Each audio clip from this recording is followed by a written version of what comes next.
rahmatullahi wa barakaatu. Ku bëgg a natt penku bi ni nga koy nattee li ko tàmbalee le 8 octobre ba le 15 octobre démb loolu le 8 defe naa tey le 9 ba talaata bii di ñëw di le 15 octobre soo bëggee natt penku bi da ngay bàyyi ba tëkkusaan jot nga taxaw jàkkaarloo jant bi soo jàkkaarloo moom net nga xam ne jàkkaarloo jant bi net fa takkee ba jub kocc fa sa bopp yam teg fa xeer wi yow fa sama bopp yam teg fa xeer wi teg nga fa xeer wi ci bopp bi yam la ci digg bi fi nga teg xeer wi teg nga ko ok nga tourné nii xeer waa ngi ñëw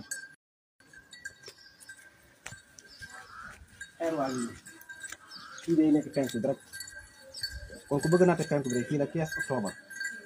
saa bu toog saa jotee da ngay jàkkaarloo jant bi net soo jàkkaarloo net rek ñu tegal la aw xeer fa sa takk ndey dem ca bopp ba boo tourné foofu rek moo lay jox penku fii ba le 15 octobre lu tàmbalee ci le 8 octobre ba le 15 octobre ci at mu nekk ak lu tàmbalee ci le 25 février ba le 3 mars le 4 mars bu dee ci at moo xam ne 354 jours la 365 jours lu ko tàmbalee le 25 février ba le 4 mars ci bépp at moo xamee ne 365 jours la bu dee at moom 366 jours le 25 février ba le 4 mars ni noonu bu saa bu tëgg saan jotee rek jàkkaarloo jant bi net yow ba sa takk ndeer du kocc comme nii ma def nii xëy sa jant mi ngi sama diggante ñaari bët yi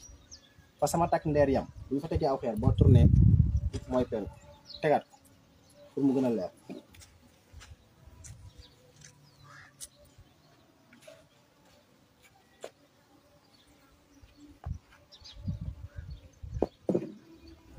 teg nga ko jël xeer bi nekk mooy ok boo demee rek boo doon natt penku nii la ñuy def fii ngay teg minbar bi direct day def penku kër yëpp heure bii dafay jublu penku net mais natt ko nii moo gën a wóor kon le 8 octobre ba le 15 octobre ci at mu nekk soo bëggee natt penku bi noonu rek nga koy jëlee le 25 février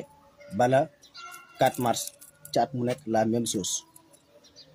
ñu ngi noonu asalaamaaleykum wa rahmatullahi taala wa barakaatu